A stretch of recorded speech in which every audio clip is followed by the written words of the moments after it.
Marilah kita berdoa. Kasih karunia bagi kamu dan damai sejahtera dari Allah Bapa dan dari anaknya Tuhan Yesus Kristus. Amin. Shalom bagi kita. Adik-adik yang terkasih dalam Yesus Kristus, puji syukur kalau sampai hari ini kita masih bisa bertemu di media ini, di dalam ibadah online kita. Biarlah sukacita kita terus ada di dalam kasih Tuhan. Nats renungan untuk kita pada hari ini tertulis di dalam kitab Yohanes 20, mulai dari ayat 26 sampai 29. Saya akan membacakan untuk kita semua, dan bagi yang bersedia boleh ikut bersama-sama dengan saya membaca dari rumah masing-masing. Demikianlah dikatakan. 8 hari kemudian, murid-murid Yesus berada kembali dalam rumah itu, dan Thomas bersama-sama dengan mereka. Sementara pintu-pintu terkunci, Yesus datang dan ia berdiri di tengah-tengah mereka dan berkata, "Damai sejahtera bagi kamu." Kemudian ia berkata kepada Thomas, "Taruhlah jarimu di sini dan lihatlah tanganku. Ulurkanlah tanganmu dan cucukkan ke dalam lambungku. Dan jangan engkau tidak percaya lagi, melainkan percayalah." Thomas menjawab dia, "Ya Tuhanku dan Allahku," kata Yesus kepadanya. "Karena engkau telah melihat aku, maka engkau percaya. Berbahagialah mereka yang tidak melihat, namun percaya." Berbahagialah mereka yang tidak melihat, namun percaya. Saudara-saudari terkasih dalam Yesus Kristus, Thomas adalah salah seorang murid Yesus yang baik ketika mereka bersama-sama melakukan pelayanan ketika Yesus masih hidup. Segala sesuatu yang baik di dalam kehidupan Thomas itu dilupakan orang. Karena apa? Karena satu hal, sifat Thomas yang tidak percaya. Kekurangan Thomas membuat dia menjadi buruk di pandangan orang-orang yang mengenal dia. Ketika kita di dalam pergaulan sehari-hari, di dalam komunikasi, mungkin kita pernah mendengar ketika ada seorang menceritakan sesuatu hal, lalu orang yang menjawab atau orang temannya berbicara tidak percaya, dan akhirnya ada kata-kata yang mengatakan, Thomas, kan gitu kan. Terus ada lagi yang mengatakan, "Thomas sekali kau," katanya. Kenapa dikatakan Thomas, Thomas sekali kau? Ini adalah satu ungkapan yang tidak baik, yang kurang positif, yang menunjukkan kekurangan seorang Thomas. Kenapa? Karena Thomas tidak percaya akan kebangkitan Yesus. Dia tidak percaya kalau dia tidak melihat. Jadi sehingga ketika kita melakukan komunikasi, percakapan dengan orang, ada orang yang tidak percaya, maka kita akan langsung menghakimi dia seperti Thomas karena tidak percaya. Adik-adik yang terkasih dalam Yesus Kristus, itulah yang terjadi di dalam percakapan antara murid-murid ketika Yesus sudah bangkit. Thomas tidak melihat, tetapi murid yang lain sudah melihat. Karena Thomas tidak melihat, maka dia tidak percaya. Kalau kita bisa membaca di perikop ini, di ayat 24,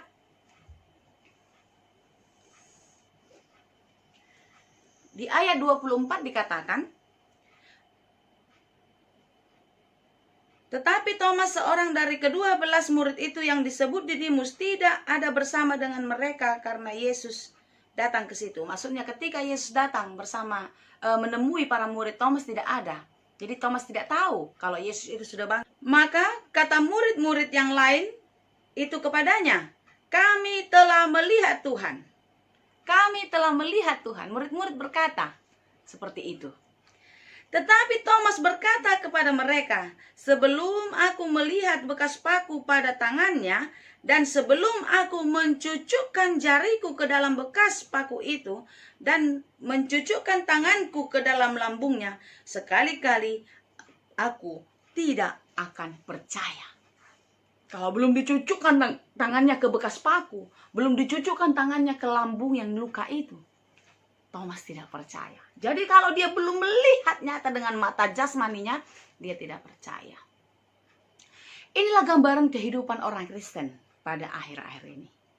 Kita tahu Yesus Kristus yang mati dan bangkit menjadi juru selamat tentu akan menolong dan menyelamatkan kita di dalam berbagai-bagai pergumulan hidup.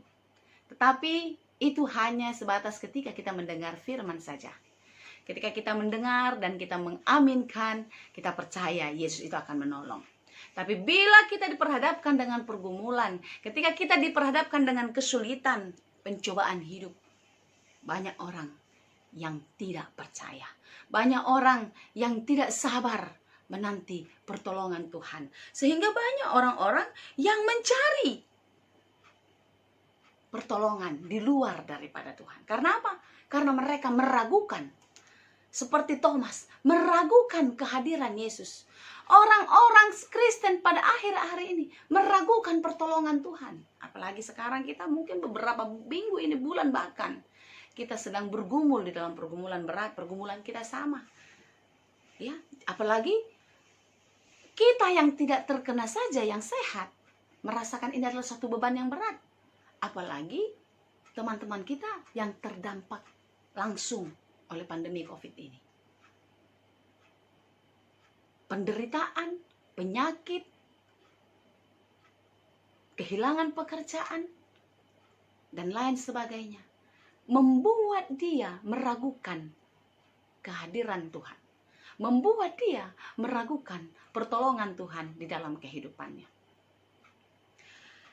Di dalam kehidupan kita, ketika orang menghadapi kesulitan ekonomi, bukan karena pandemi ini pun, diperhadapkan dengan kesulitan hidup. Banyak orang yang sulit di dalam kehidupannya, sulit mendapatkan pekerjaan, sulit mendapatkan jodoh, sulit di dalam segala hal. Dia meragukan kebaikan Tuhan. Sehingga banyak orang yang mencari jalan keluar. Banyak orang yang pergi ke dukun, pergi ke orang pintar, bertanya. Ya kan? Adu nasib dan lain sebagainya. Ini yang mau kita ingat di dalam diri kita. Janganlah kita seperti sifat Thomas yang buruk itu, yaitu yang tidak percaya akan kebaikan dan pertolongan Tuhan dalam hidup kita. Kenapa kita tidak percaya? Padahal Tuhan sudah melakukan banyak hal.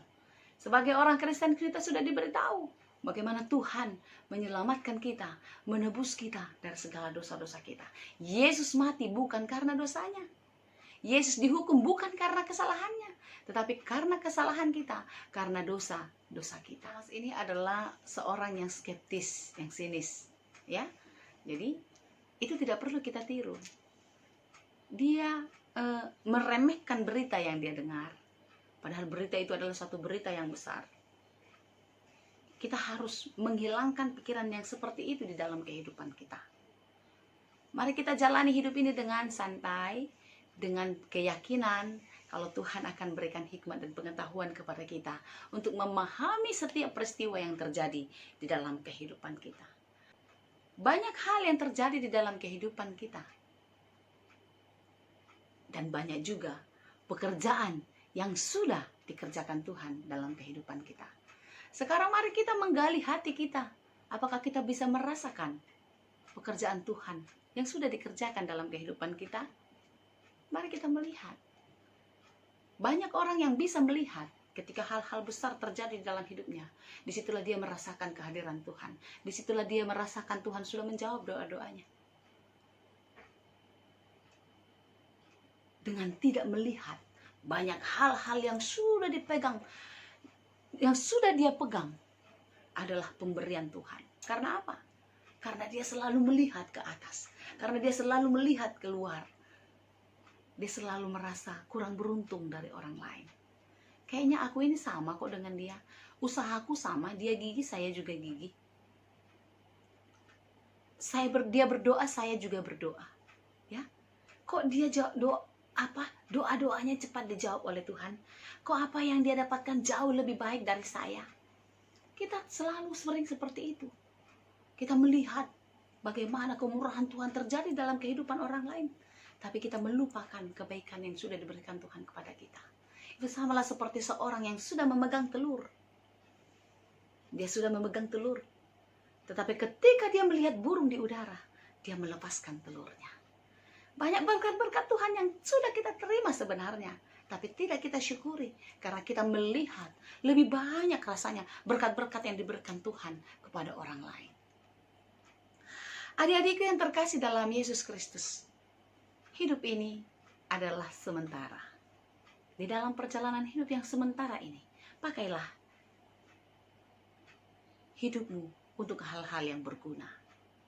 Ketika kita menjalani hidup ini dengan hal-hal yang berguna bagi dirimu, berguna bagi orang lain, dan itu berkenan di hadapan Tuhan. Ketika kita melakukan itu di dalam kehidupan kita, hidupmu terberkati dan engkau menerima hadiah yang indah daripada Tuhan. Apakah itu? Mahkota kehidupan yang daripadanya. Karena hanya orang-orang yang bersyukur akan setiap berkat Tuhan dalam hidupnya bisa menjalani hidupnya dengan baik dan bisa melakukan banyak hal yang berguna di dalam kehidupannya.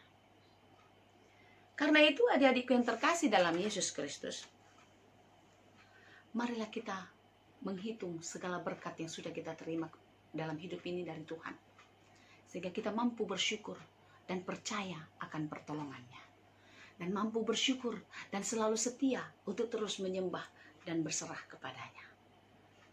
Kalau sekarang kita sedang bergumul, kalau sekarang kita sedang susah, mari di dalam iman, di dalam pengharapan, kita jalani pergumulan ini di dalam keyakinan satu waktu Tuhan akan memberikan jawaban.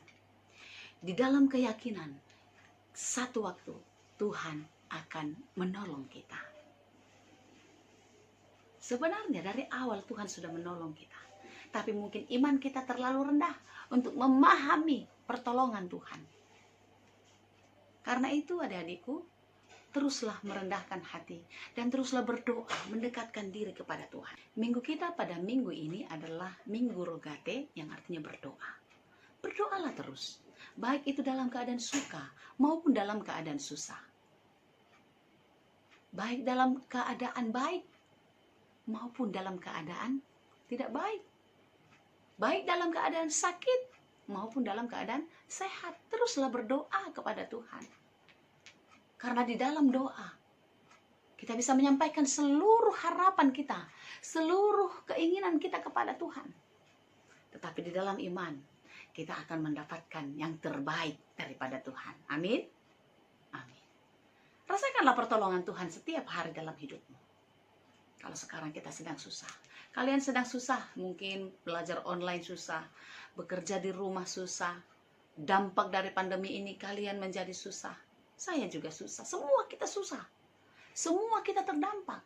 Tetapi sebagai anak Tuhan, kebangkitan Kristus memberikan kita kekuatan. Kebangkitan Kristus memberikan kita keberanian untuk menghadapi kesulitan hidup yang sedang terjadi di dalam kehidupan kita.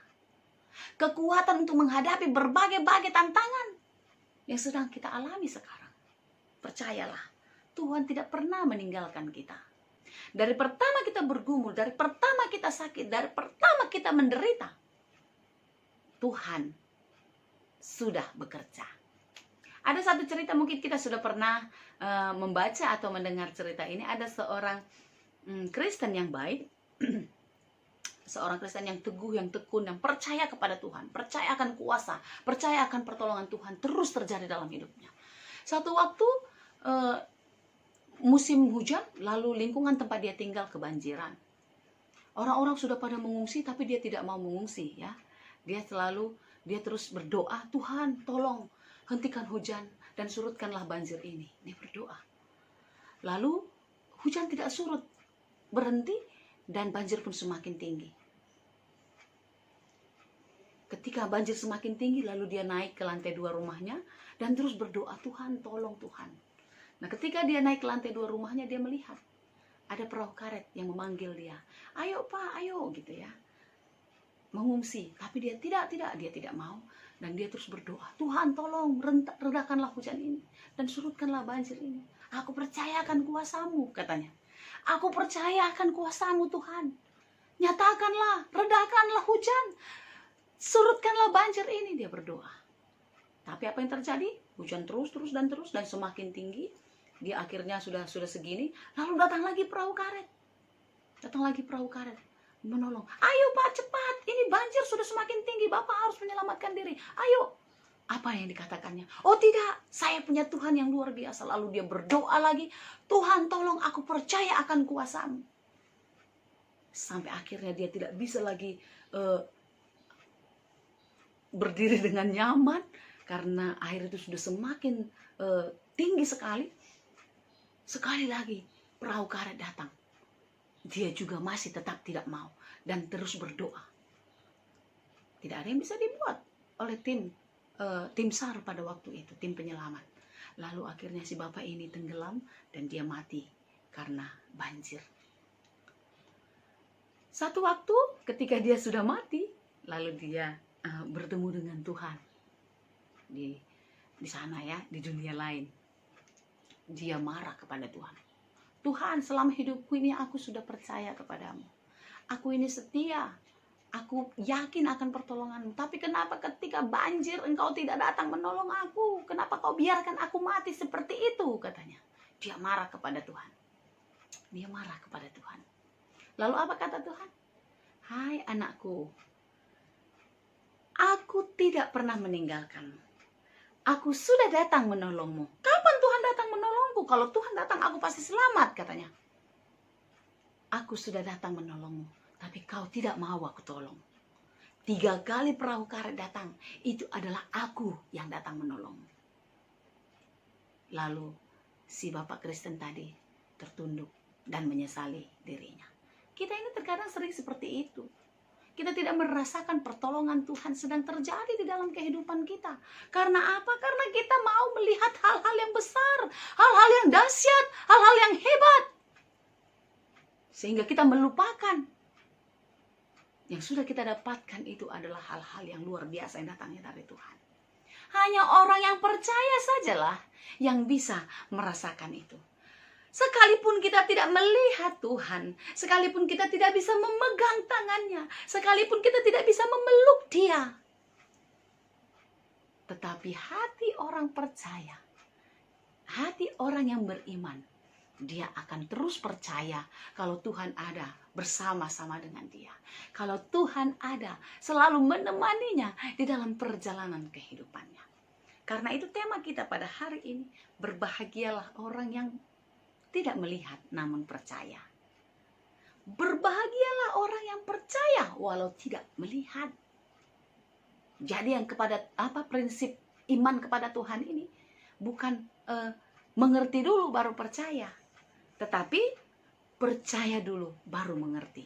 Hanya orang-orang yang percayalah yang mengerti maksud Tuhan di dalam kehidupannya. Teruslah berpegang kepada firman Tuhan. Teguhkan hatimu di dalam doa permohonan kepadanya. Sekalipun kesulitan datang, ingat dan percayalah, Tuhan tidak pernah meninggalkan kita. Tuhan akan terus menolong kita. Tuhan akan menyelamatkan kita. Tuhan memberkatimu. Amin. Terima kasih Tuhan untuk firman-Mu hari ini. Firman-Mu yang memberikan kekuatan bagi kami. Kebangkitan-Mu Yesus memberikan keberanian bagi kami untuk menjalani kehidupan. Karena itu Tuhan, apapun tantangan kehidupan kami, biarlah kami boleh melewatinya. Dan kami boleh tampil menjadi anak-anak Tuhan yang menang.